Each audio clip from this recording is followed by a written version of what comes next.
तो महत्वपूर्ण बहुविकल्पी प्रश्नों की सीरीज में देखते हैं हम लोग आगे क्वेश्चन। देखिए, कल मैंने कुछ क्वेश्चन करा रखे थे, आज फिर कुछ क्वेश्चन करा रहा हूं। तो इसमें से आज का पहला क्वेश्चन है, यदि एक बल्ब पर 220 वोल्ट 100 वाट अंकित है तो उसके तंतु का प्रतिरोध होगा। ठीक है, तो इसको मैं सॉल्व कर दे रहा हूं। देखिए, इससे दिख नहीं रहा है, इसे करते हैं। तो देखिए, P बराबर क्या होता है, वी स्क्वायर अपॉन आर, प्रतिरोध और विभवांतर के पदों में। ठीक है, तो वाटेज कितना है, 100 है, और V का मान क्या है, 220 का वर्ग हो जाएगा बटा आर। तो इसका मान क्या हो जाएगा, देखिए आर का मान क्या हो जाएगा, इसका वर्ग कीजिए तो ये अभी नहीं, अगले स्टेप में कर लेते हैं, बटा 100। आर का मान क्या हो जाएगा, इसको कीजिए तो 48400 डिवाइड बाई 00। ठीक है, ये 8 है, तो 2 जीरो से 2 कैंसिल, तो आर बराबर कितना आ गया, 484 ओम। ठीक है, तो इस वाले प्रश्न में कितना आंसर है, ठीक है सी, 484 ओम। ठीक है, अब देखिए, एक मेंस से R1 और R2 प्रतिरोधों में दो तार समांतर क्रम में जोड़े जाते हैं। यदि इनमें प्रवाहित धारा क्रमशः I1 और I2 हो एवं प्रति सेकेंड उत्पन्न ऊष्मा क्रमशः H1 व H2 हो तो। ठीक है, तो देखिए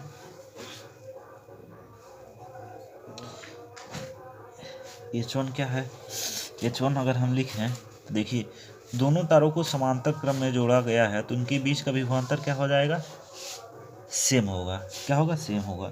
तो इस कंडीशन में देखिए, हम लोग एक फार्मूला हो जाएगा v square T upon R, और H2 क्या होगा, यहाँ R1 होगा, we square T upon R2। अब देखिए, H1 अपॉन H2 चाहिए ना, तो H1 डिवाइडेड बाई H2 क्या हो जाएगा, वी स्क्वायर टी बटा R1 बटे वी स्क्वायर टी बटे R2।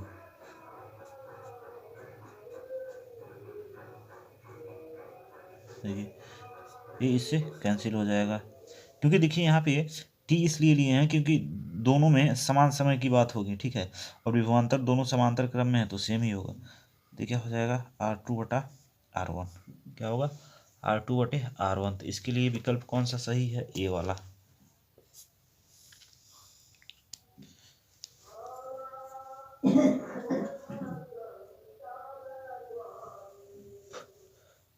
और देखिए, अगर आप अन्य कोई फार्मूला यूज करें, जैसे H बराबर, मान लीजिए H1 बराबर आई square I1 square R1 T, H2 बराबर I1 स्क्वायर R1 टी, तो H1 अपॉन H2 क्या आ जाता है हमारा, I1 स्क्वायर R1 टी बटे, सॉरी यहाँ I2 रहेगा, I2 स्क्वायर R2 टी, यहाँ R2 रहेगा। ठीक है, देखिए टी से टी कैंसिल हो जाएगा, तो H1 बटा H2 हमारा आएगा I1 स्क्वायर R1 बटे I2 स्क्वायर R2। तो देखिए, ऐसा कोई भी टर्म हमको नहीं है। ठीक है, या तो प्रतिरोध के पद में दिए रखा है या तो धारा के पद में दे रखा है। ठीक है, इसलिए ये वाला फार्मूला हम नहीं यूज किए हैं, ये वाला यूज किए हैं। ठीक है, इसी से हमारा आंसर मिल रहा है। हमारे पास अगला प्रश्न है, एक विद्युत हीटर की सामर्थ्य 5 किलोवाट है, इसे 20 मिनट तक उपयोग में लाया जाता है, उत्पन्न ऊष्मा का मान होगा। ठीक है, तो यस बराबर क्या होता है, W बराबर क्या होगा, P इंटू आई, नहीं एक मिनट रुकिए, यहाँ पे किलोवाट P दे रखा है, समय दे रखा है, तो देखिए P बराबर क्या होता है, W अपॉन टी। ठीक है, तो W बराबर क्या होगा, P इंटू टी। अगर हम कार्य को जूल में ही माप रहे हैं तो क्या होगा, ऊष्मा के बराबर ही होगा। ठीक है, तो P का मान क्या है, 0.5, और चूंकि किलोवाट में है तो 1000 का गुणा कर देंगे तो वाट में हो जाएगा, और समय क्या है 20 मिनट, तो इसको सेकंड में बदलना पड़ेगा, तो 20 में 60 का गुणा कर देंगे। ठीक है, गुणा करते हैं, इसको सॉल्व करेंगे तो ये देखिए 0.5 और इसका गुणा हो जाएगा तो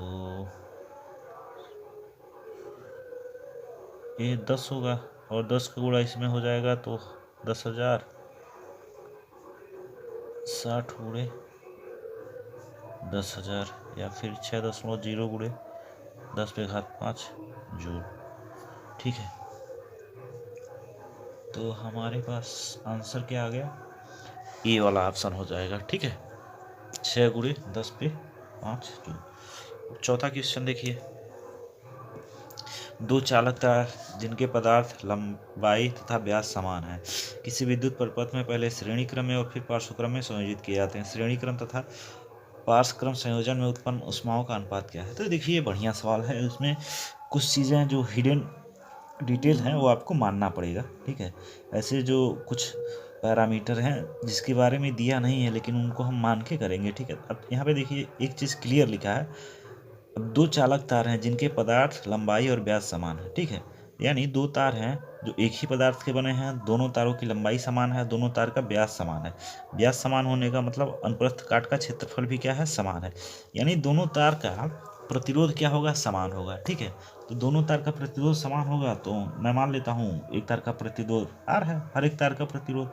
अब कह रहा है पहले श्रेणी क्रम में फिर पार्श्व क्रम में संयोजित किया जाता है, तो श्रेणी क्रम तथा पार्श्व क्रम संयोजन में उत्पन्न ऊष्माओं का अनुपात क्या होगा। तो देखिए श्रेणी क्रम में तुल्य प्रतिरोध निकाल लेते हैं, तो श्रेणी क्रम में तो मैं इसको RS से दर्शा रहा हूँ, तो R प्लस R हो जाएगा, ये कितना हो जाएगा, 2R हो जाएगा। ठीक है, और RP क्या है, R पैरेलल दर्शा रहा है तो 1/RP 1/R प्लस 1/R। ठीक है, तो ये क्या हो जाएगा, 2/R। RP का मान क्या हो जाएगा, R/2। अच्छा एक चीज़ मैं एक शॉर्टकट बता रहा हूँ, देखिए अगर दो प्रतिरोध क्या हो, समांतर क्रम में लगे हों, ठीक है, और दोनों का मान क्या हो, समान हो, तो जो तुल्य प्रतिरोध होगा R इक्विवेलेंट जानते हैं कितना होगा, ये R/2 हो जाएगा। करके देखिएगा आप लोग, अब मैं यहीं करके दिखा दे रहा हूँ, 1/REQ हो जाएगा। ठीक है, ये 1/R प्लस 1/R हो जाएगा, 1/REQ क्या हो जाएगा, 2/R। REQ का मान निकालेंगे R/2। तो कभी भी यदि समान मान के दो प्रतिरोध समांतर क्रम में जुड़े हों तो उनका तुल्य प्रतिरोध निकालना है, तो जो एक प्रतिरोध का मान होगा ना उसका आधा कर देंगे हम, तो तुल्य प्रतिरोध निकल आएगा। ठीक है, तो यहाँ से देखिए जो पैरेलल कनेक्शन में है, पैरेलल कनेक्शन में हमको क्या मिल गया, प्रतिरोध का मान, तुल्य प्रतिरोध का मान निकल गया। अब देखिए तो H1 क्या हो जाएगा, H1 को मान लेते हैं। अच्छा यहाँ पे एक चीज़ मानना पड़ेगा कि जब श्रेणी क्रम में जोड़ा जाता है तब भी और जब समांतर क्रम में जोड़ा जाता है तब भी जो स्रोत है उसके कारण विभवांतर क्या है वो समान है। तो यहाँ पे क्या हो जाएगा, V²T/RS। ठीक है, और S2 क्या हो जाएगा, V²T/RP। RP का मतलब पैरेलल, पैरेलल का मतलब समांतर, और RS का मतलब सीरीज कनेक्शन में जो है, यानी श्रेणी क्रम में जो है प्रतिरोध उसको दर्शा रहा है।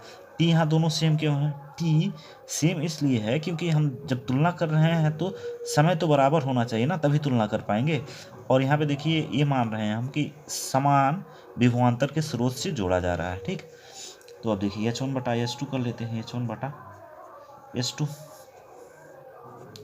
V²T/RS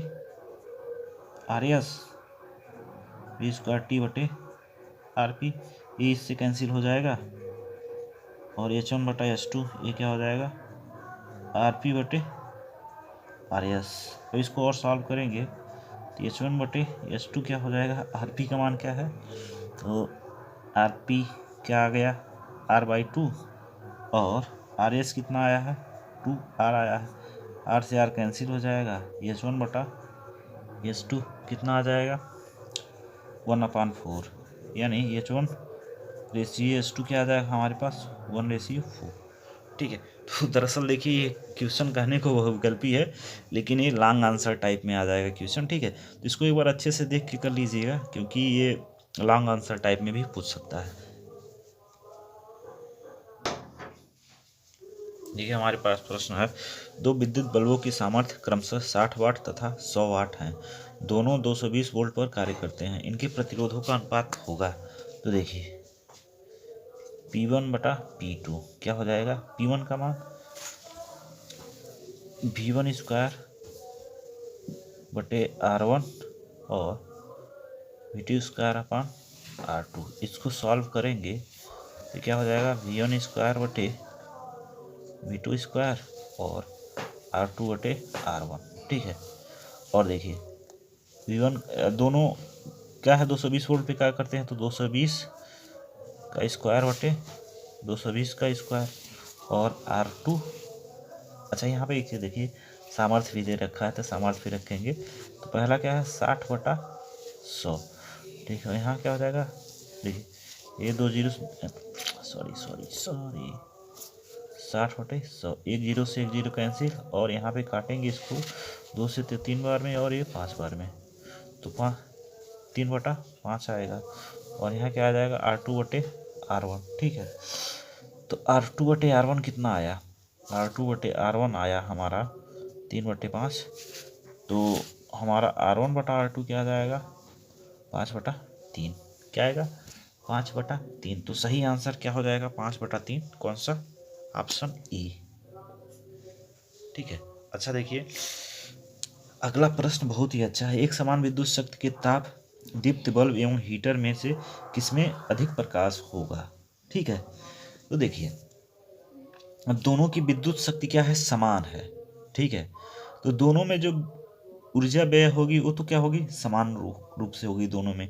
लेकिन इसमें पूछ रहा है प्रकाश किसमें अधिक होगा।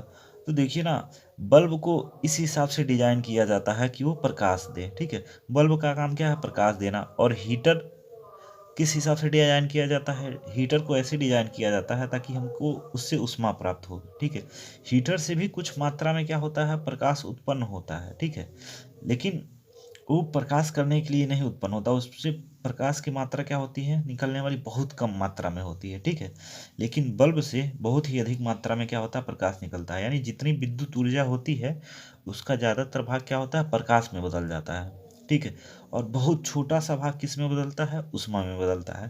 कभी आप बल्ब को टच करें तो देखते हैं थोड़ा सा गर्म लगता है, जबकि हीटर में देखिए, हीटर को आप टच कर ही नहीं सकते। ठीक है, हीटर में जो विद्युत ऊर्जा है ना, ज़्यादातर उसका भाग क्या है, किस में बदल जाता है, उष्मा में बदल जाता है। और कुछ ही भाग किस में बदलता है, प्रकाश में बदल जाता है। ठीक है, तो प्रकाश किस में अधिक होगा, बल्ब में।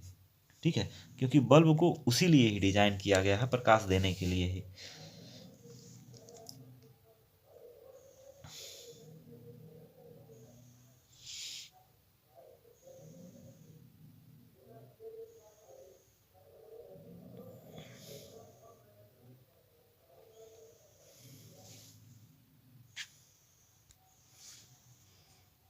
तो हमारे पास अगला प्रश्न है, अत्यधिक उच्च प्रतिरोध वाला पदार्थ कहलाता है। ठीक है, देखिए जिस भी पदार्थ का प्रतिरोध क्या होगा, बहुत ही ज़्यादा होगा, उससे विद्युत का चालन हो पाएगा, विद्युत धारा का प्रवाह हो पाएगा, नहीं हो पाएगा। तो ऐसे पदार्थ को हम लोग क्या बोलते हैं, विद्युत रोधी बोलते हैं। ठीक है, अगला